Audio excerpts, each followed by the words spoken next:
സ്വല്ലൂ അലൈഹി വസല്ലിമൂ തസ്ലീമാ. നിങ്ങൾ അല്ലാഹുവിന്റെ റസൂലിന് സ്വലാത്ത് ചൊല്ലുകയും പൂർണ്ണമായി റസൂൽ പഠിപ്പിച്ച മാർഗത്തിൽ ജീവിതത്തെ കീഴ്പ്പെടുത്തുകയും ചെയ്യണം. റബ്ബിന്റെ കൽപ്പന.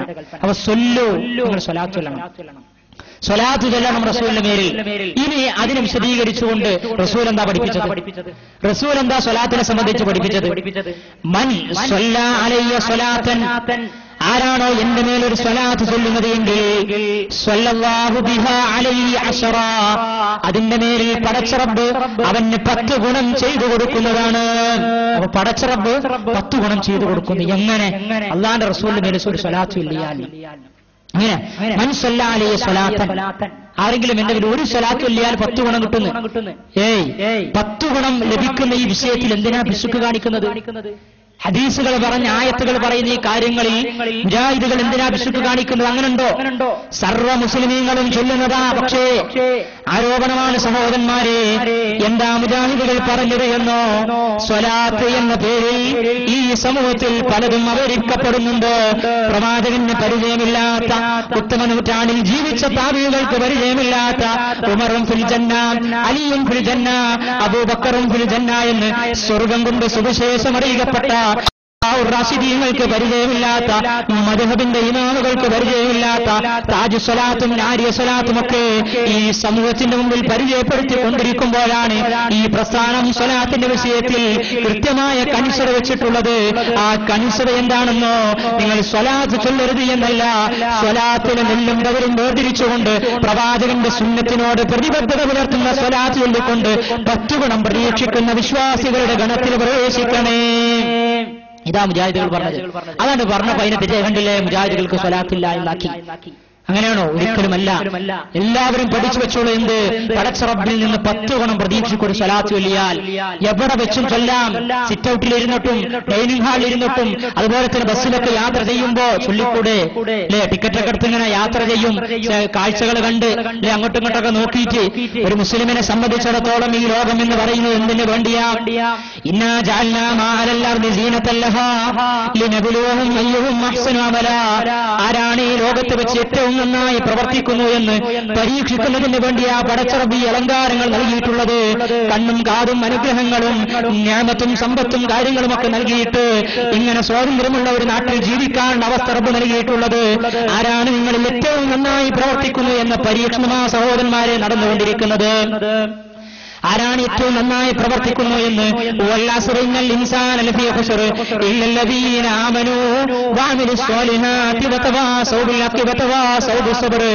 നഷ്ടം സംഭവിക്കാത്ത മനുഷ്യരുടെ ഗണത്തിൽ പെടുന്നോ എങ്കിൽ ഇല്ലല്ലദീന ആമനു, വിശ്വസിക്കണം, വഅമിലു സ്വാലിഹാത്ത്, ആ വിശ്വാസം മുഖാന്തരം സൽക്കർമ്മങ്ങൾ ചെയ്യേണ്ടതുണ്ട്. ആ സൽക്കർമ്മങ്ങൾ പ്രവാചകൻ പഠിപ്പിച്ച രൂപത്തിലായിരിക്കണം. പ്രവാചകൻ പഠിപ്പിച്ചു സ്വലാത്ത് ചൊല്ലുക എന്നത് സൽക്കർമ്മമാണ് എങ്കിൽ, അതിന് പുണ്യമുണ്ട് എങ്കിൽ അത് ചൊല്ലുന്നതിനാരും വൈമനസ്യം കാണിക്കരുത്. എവിടെ വെച്ചും നിങ്ങൾ സ്വലാത്തിനെ ചൊല്ലിക്കൊണ്ട് പടച്ച റബ്ബിന്റെ പ്രതിഫലം പ്രതീക്ഷിക്കണേ. ആ രൂപത്തിൽ പ്രതീക്ഷാ നിർഭരമായ മനസ്സ് വാർത്തെടുക്കേണ്ടവരാ വിശ്വാസികൾ. ഈ ലോകത്ത് എപ്പോഴാ മരിക്കുക എന്ന് പറയാൻ സാധ്യമല്ല. മരിക്കുന്ന വേളയിൽ പാരിത്രിക ലോകത്ത് ഫമയ്യഅമൽ മിസ്ഖാല ദർറത്തിൻ ഖൈറൻ യറാ, ഒരണുത്തൂക്കം നന്മ ചെയ്താൽ അത് കാണുന്നതാണ്. ആ നന്മയുടെ ഭാഗത്തേക്ക് ഐഹിക ജീവിതത്തിൽ പടച്ച റബ്ബിന്റെ നിയമത്തായ നാവിലൂടെ റസൂലിന്റെ മേലുള്ള സ്വലാത്ത് ചൊല്ലിക്കൊണ്ട് നന്മ പ്രതീക്ഷിക്കാൻ സാധിക്കുമെങ്കിൽ അതിൽ അഹോരാത്രം ആവേശത്തോടുകൂടി ചൊല്ലേണ്ടവരാണ് വിശ്വാസികൾ. ആ രൂപത്തിൽ ചൊല്ലേണ്ടവരാ വിശ്വാസികൾ, യാതൊരു സംശയമില്ല. ഒരു മജ്‌ലിസിൽ വെച്ചുകൊണ്ട് പ്രവാചകന്റെ പേര് കേട്ടിട്ട് സ്വലാത്ത് ചൊല്ലാത്തവൻ, സ്വല്ലല്ലാഹു അലൈഹി വസല്ലം എന്നെങ്കിലും ചൊല്ലാത്തവൻ ബഖീലി എന്ന പിശുക്കനാണ് എന്ന ഹദീസ് പരിചയപ്പെടുത്തിയത്. അങ്ങനെയുള്ള ബഖീലുകളുടെ പിശുക്കന്മാരുടെ ഗണത്തിലല്ല പെടേണ്ടത്, മറിച്ച് സ്വലാത്താണ്ട് ചൊല്ലി 10 ഗുണം പ്രതീക്ഷിക്കുന്നവരാ. ഇനിയാണ് എന്ത്, എങ്ങനെയാ സ്വലാത്ത് ചൊല്ലേണ്ടത് എന്ന്. കൈഫ നഖൂലു സ്വലാത്ത്, സ്വലാത്ത് എങ്ങനെയാ ചൊല്ലേണ്ടത്? സഹാബികൾ വന്നുകൊണ്ട് പ്രവാചകനോട് ചോദിക്കാണെന്ത്, പ്രവാചകനെ എപ്പോൾ ഞങ്ങൾക്കറിയാമെന്ത്, കൈഫ നുസല്ലിമു യാ റസൂലല്ലാഹ്, എങ്ങനെയാ താങ്കൾക്ക് സലാം പറയേണ്ടത് എന്ന് ഞങ്ങൾക്കറിയാം. കൈഫ നുസല്ലി അലൈക യാ റസൂലല്ലാഹ്, അല്ലാഹുവിന്റെ ദൂതരെ എങ്ങനെയാ താങ്കളുടെ മേൽ സ്വലാത്ത് ചൊല്ലേണ്ടത്? അത് ചോദിക്കുക സഹാബികൾ. അങ്ങനെയാ സഹാബികൾ പ്രവാചകന്റെ അടുത്ത് വന്നുകൊണ്ട് ആ ദീന് പഠിക്കുക. അപ്പൊ പ്രവാചകനില്ല, മരിച്ചുപോയി.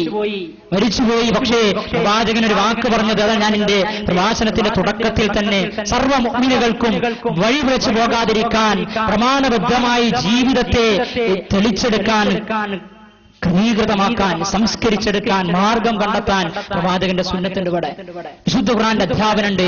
സഹാബികൾ നേരിട്ട് പ്രവാചകനോട് ചോദിക്കാനെന്ത്, എങ്ങനെയാ സ്വലാത്ത് ചൊല്ലേണ്ടത് എന്ന്.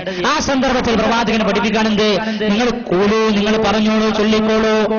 അല്ലാഹുമ്മ സ്വല്ലി അലാ മുഹമ്മദിൻ വഅലാ ആലി മുഹമ്മദ് കമാ സ്വല്ലൈത അലാ ഇബ്രാഹീമ വഅലാ ആലി ഇബ്രാഹീം ഇന്നക ഹമീദും മജീദ്. അങ്ങനെ തുടങ്ങുന്ന സ്വലാത്തുൽ ഇബ്രാഹിമിയ്യ, നമ്മൾ നമസ്കാരത്തിൽ ചൊല്ലുന്ന സ്വലാത്ത്, മയ്യത്ത് നമസ്കാരത്തിലെ രണ്ടാമത്തെ തക്ബീർ കെട്ടിയാൽ ചൊല്ലുന്ന സ്വലാത്ത്, ആ സ്വലാത്താണെന്ത്, ഒരു പ്രാവശ്യം ചൊല്ലിയാൽ അതിന് 10 ആണ് പ്രതിഫലം.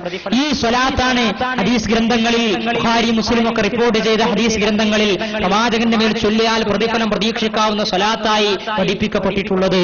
ഈ സ്വലാത്താണ് വിശ്വാസികളെ നിങ്ങൾ ചൊല്ലേണ്ടത് എന്ന പ്രമാണത്തിന്റെ വെളിച്ചത്തിൽ ഈ പ്രസ്ഥാനം ഈ സമൂഹത്തോട് വിളിച്ചു പറയാണ്. ഈ സ്വലാത്ത ചൊല്ലേണ്ടത്. അത് എവിടെ വെച്ചും ചൊല്ലണം. ഇന്നമൽ അഅ്മാലു ബിന്നിയ്യ, പ്രവർത്തനങ്ങൾ പരിഗണിക്കപ്പെടുന്ന നിയ്യത്ത് കൊണ്ടാണ്. പടച്ച റബ്ബിന്റെ സബിതത്തിൽ നിന്ന് ആ സ്വലാത്തിന്റെ കണക്കാക്കിയ പ്രതിഫലം എനിക്ക് ലഭിക്കണം എന്ന ഒരു കരുതൽ, ഒരു നിയ്യത്ത് കൂടി ചൊല്ലുന്ന വിശ്വാസിയിൽ ഉണ്ടായിരിക്കണം. പക്ഷേ സ്വലാത്ത് ഏതൊക്കെ, താജ് സ്വലാത്ത്, നാരിയ സ്വലാത്ത്, ധാരാളം സ്വലാത്തുകൾ ഇങ്ങനെ വരികയാണ്. ഇതെന്താണ് ഇതിന്റെ ഒന്നാമത്തെ പ്രശ്നം എന്താണെന്നറിയോ? ഒന്നാമത്തെ പ്രഥമമായി ഇത് നമ്മൾ വിലയിരുത്തുമ്പോ, ഹദീസും ആയത്തുമായി തപ്പിച്ചു നോക്കുമ്പോ ഈ കാര്യം പ്രവാചകന്മാർക്ക് പരിചയമില്ല. താജ് സ്വലാത്ത് മദ്ഹബിന്റെ ഇമാമുകൾക്ക് പരിചയമുണ്ടോ? അവർ പറഞ്ഞിട്ടുണ്ടോ? ഏതെങ്കിലും ഹദീസിലുണ്ടോ താജ് സ്വലാത്ത് ചൊല്ലേണ്ട രൂപം? ഏതെങ്കിലും ഹദീസിലുണ്ടോ നാരിയ സ്വലാത്ത്? ഇല്ല, ഒരു ഹദീസിലുമില്ല. അവ ഇല്ലാന്ന് മാത്രമല്ല, അവ ഇല്ലാത്തൊരു കാര്യം മതത്തിന്റെ പേരിൽ ചെയ്താൽ എന്താ അതിന്റെ അവസ്ഥ? കുല്ലു ബിദ്അത്തുൻ ദലാലാണ്. മതത്തിൽ പുതുതായി ഉണ്ടാകണതൊക്കെ വഴികേടാണ്. റസൂല് പറയാത്തൊരു കാര്യം പറഞ്ഞാൽ എന്താ അതിന്റെ അവസ്ഥ? നരകത്തിലാണ് അവന്റെ സങ്കേതമെന്ന ആ രൂപത്തിലാണ് ആ വിഷയം കിടക്കുന്നത്. റസൂൽ പഠിപ്പിക്കാത്ത ഒരു വിഷയം റസൂലിന്റെ പേരിൽ ആരോപിച്ചാൽ അതൊരു ബിദ്അത്തിന്റെ ഗണത്തിൽ, മതത്തിൽ പുതുതായി ഉണ്ടാക്കപ്പെട്ട പുത്തൻ ആചാരത്തിന്റെ ഗണത്തിലാ പെടുക. ആ രൂപത്തിലാ പെടുക. സ്വലാത്തല്ലേ, ദിക്റല്ലേ എന്ന് പറഞ്ഞുകൊണ്ട് നമുക്കങ്ങനെ ഉണ്ടാക്കാൻ പറ്റും. അങ്ങനെയാണ്. ചില ആളുകൾക്ക് സംശയമാണ്, എന്ത് ഇനിയിപ്പോ അങ്ങനെയൊക്കെ സ്വലാത്ത് ഉണ്ടാക്കിയാലും അതൊക്കെ ഇപ്പൊ എന്താണ്, റസൂല് പറഞ്ഞതല്ലെങ്കിലും റസൂലിന്റെ മേലുള്ളതല്ലേ, അതൊക്കെ നല്ല കാര്യമല്ലേ, ആ സ്വലാത്തും ചൊല്ലിയാൽ പുണ്യല്ലേ എന്നൊക്കെ പ്രതീക്ഷിക്കുന്ന ആളുകൾ അങ്ങനെ തെറ്റിദ്ധരിച്ചിട്ടുള്ളവരുണ്ട്. അവർ മനസ്സിലാക്കണത് ഒരു പുണ്യം. ഇപ്പൊ താജ് സ്വലാത്തിന് റസൂലുള്ളാന്റെ പേര് പറഞ്ഞിട്ടില്ല, നിങ്ങൾ ചൊല്ലണം ഫഖൂലു താജ് സ്വലാത്ത, നിങ്ങൾ താജ് സ്വലാത്ത് ചൊല്ലണം റസൂൽ പറയില്ലേ, അതിന്റെ പ്രതിഫലം ഉണ്ടെന്ന് റസൂൽ പറയില്ല. എത്ര എത്ര ഹദീസുകൾ, ഏതൊക്കെ വിഷയത്തിൽ ഹദീസുകളാ സഹോദരന്മാര് വന്നിട്ടുള്ളത്. എത്ര എളിയ കാര്യങ്ങൾ എന്ന് നമ്മൾ വിചാരിക്കുന്ന മതപരമായ വളരെ വലിയ കാര്യങ്ങൾ, ഗൗരവപ്പെട്ട വിഷയങ്ങൾ റസൂൽ പഠിപ്പിച്ചിട്ടുണ്ട്. ബാത്റൂമുകളിൽ പ്രവേശിക്കുമ്പോൾ ഒരു മുസൽമാൻ ചൊല്ലേണ്ട പ്രാർത്ഥന റസൂൽ ഹദീസിലൂടെ പഠിപ്പിച്ചു. അങ്ങനെയെങ്കിൽ ഒരു ഹദീസിലുണ്ടോ ഇത്രയും പോരിശ നൽകപ്പെട്ട് പുസ്തകങ്ങൾ അച്ചടിച്ചിറക്കണത്? താജ് സ്വലാത്തിന്റെ പോരിശ, നാരിയ സ്വലാത്തിന്റെ പോരിശ, റസൂലിനെ സ്വപ്നം കാണാനുള്ള സ്വലാത്ത് എന്നൊക്കെ പറഞ്ഞിട്ട് റസൂൽ പറയില്ലേ ഒരു ഹദീസ്, റസൂൽ കാല റസൂലുള്ളാഹി സ്വല്ലല്ലാഹു അലൈഹി വസല്ലം, അങ്ങനെ ഒരു ഹദീസ് വരൂലേ? റസൂൽ പഠിപ്പിക്കുകയില്ലേ ഈ സമൂഹത്തെ? അവർ പുണ്യമാണ് എന്ന് വിചാരിച്ചാൽ, നല്ലതല്ലേ എന്ന് വിചാരിച്ചാൽ അതിന്റെ അർത്ഥം എന്താ? അതിന്റെ അർത്ഥം എന്താ? ഖാന റസൂൽ ഫി റിസാല, റസൂൽ റിസാലത്തിൽ വഞ്ചിച്ചു എന്നതിന്റെ അർത്ഥം. കാരണം ഒരു പുണ്യം നമുക്ക് തോന്നുക റസൂൽ അത് പഠിപ്പിക്കാതിരിക്കുക, എന്നാ പിന്നെ അത് യഥാർത്ഥത്തിൽ പുണ്യമാണ് എന്നുണ്ട് എങ്കിൽ റസൂൽ എന്ത് ചെയ്യണം? അത് പഠിപ്പിച്ചരണം. റസൂൽ അത് പഠിപ്പിക്കാതെ നമ്മൾ ഇവിടെ പറഞ്ഞു പോയി എന്നല്ല അതിന്റെ അർത്ഥം. അപ്പൊ അങ്ങനെ പറയാൻ പാടുണ്ടോ? ഇല്ല. നിങ്ങളെ സ്വർഗത്തിലേക്ക് നയിക്കുന്ന, നരകത്തിൽ നിങ്ങൾക്ക് മോചനം നൽകുന്ന വിഷയം നിങ്ങളോട് പറഞ്ഞിട്ടല്ലാതെ നിങ്ങളിൽ നിന്ന് ഞാൻ വേർപിരിഞ്ഞിട്ടില്ല എന്നാ റസൂൽ പറഞ്ഞത്. അതാ റസൂൽ എന്ന് പറഞ്ഞത്. അപ്പൊ ഈ പറഞ്ഞിടത്ത് നമ്മൾ നിൽക്കാന്നുള്ളത്. അവർ റസൂല് അങ്ങനെയാണല്ലോ. നമ്മൾ നന്മ, ഇപ്പൊ ലോഡ് നിസ്കരിക്കുക, ഒരാൾ പള്ളിയിൽ കയറി 4 റക്അത്ത് നിസ്കരിക്കണം. അപ്പൊ ഒരാൾക്ക് തോന്നാണെന്ത്, ഞാനൊരു 5 റക്അത്ത് നിസ്കരിക്കാൻ പോവാണ്. നല്ലതല്ലേ? നല്ലതാണല്ലോ. എന്ത് നല്ലതാണ്?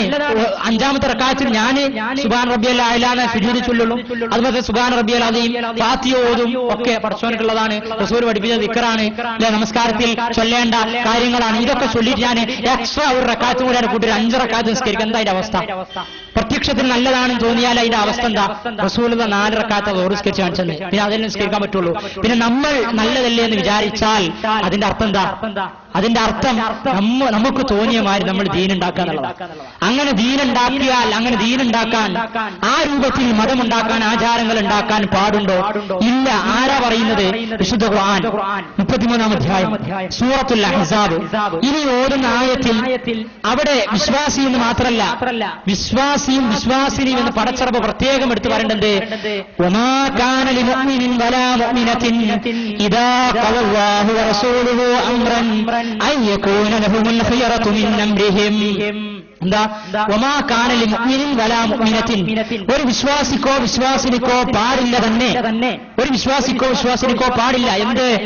ഇദാ ഖളല്ലാഹു വറസൂലുഹു അംറൻ, അല്ലാഹുവും റസൂലും ഒരു വിഷയത്തിൽ ഒരു വിധിയാണ് നൽകിയാൽ ഇന്ന രൂപത്തിൽ ചെയ്യണമെന്ന് പറഞ്ഞാൽ പിന്നെ അൻ യകൂന ലഹുൽ ഖിയറതു മിൻ അംരിഹിം, പിന്നെ അവരുടെ ഇഷ്ടത്തിനനുസരിച്ച് കൊണ്ട് കാര്യങ്ങൾ ഉണ്ടാക്കുക, അത് നല്ലതല്ലെന്ന് പറയാനുള്ള ഒരു സെലക്ട്, ഒരു ചോയ്സ് എടുക്കാനുള്ള, അങ്ങനെ സെലക്ട് ചെയ്യാനുള്ള, തീരുമാനിക്കാനുള്ള അധികാരം ഇല്ല എന്നാണ്.